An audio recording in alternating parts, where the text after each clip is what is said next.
Give me your number, I call you up. You act like you're gonna interrupt. I don't have no trouble with you fucking me, but I have a little problem with you not fucking me. Baby, you know I'm... Okay, number 3 asks us to find the slope of the line that passes through the two given points, 6, 11, and -4, 3. Okay, so let's just pick this to be x1, y1, and this one x2, y2, and we'll just plug it into our formula, which gives us, is given by the change in y values over the change in x values. Okay, so this is equal to 3 minus 11 over -4 minus a 6. So this is -8 over -10. The negatives cancel out and we get a positive 4 over 5. So now, that's not all. I'm just going to show, for demonstrative purposes, what happens if you pick the other order of pairs. So let's say we make this one x2, y2, and the other one x1, y1. Let's just check to make sure that the slope formula works for both of these cases, okay? So now it'll be 11 minus 3 over 6 minus a -4. Those negatives cancel, and we get 8 over 10, and that's also equal to positive 4 over 5. Okay, so these are the same. They're both the slope. So we found the slope, and I was just showing how it doesn't matter which one you label your points, like as 0.1 or 0.2.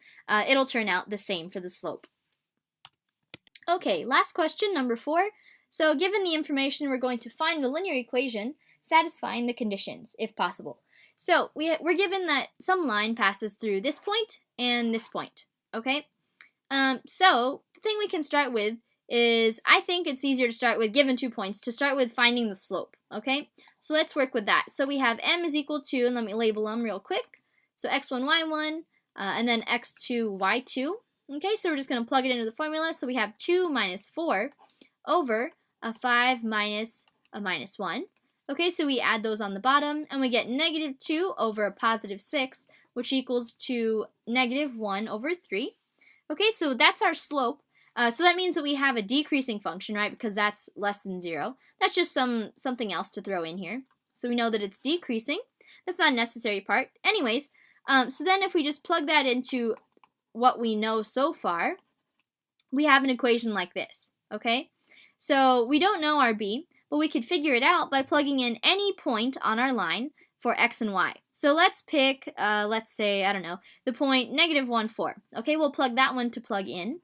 We will pick that one to plug in, okay? So this is our x, that's our y, and let's plug in those values, okay, to figure out our b. So y is equal to 4 for this point, is equal to -1 over 3 times x, whatever that is, so -1, plus b, and we're just going to solve for b. So these negatives cancel, and we get that b is equal to, should be equal to, we have to subtract this to the left side, so 4 minus 1 over 3, okay?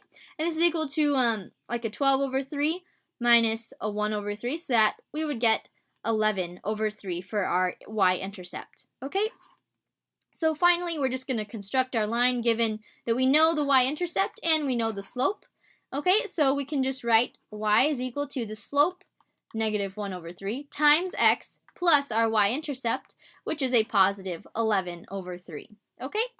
And you're always welcome to check the equation that you obtain for your line by plugging in either of these points, either of the points that you started with, okay? And you can see that it will work out. Alrighty, that wraps up the practice problems video for the section on linear functions. I hope that helps, and good luck on your homework. Baby,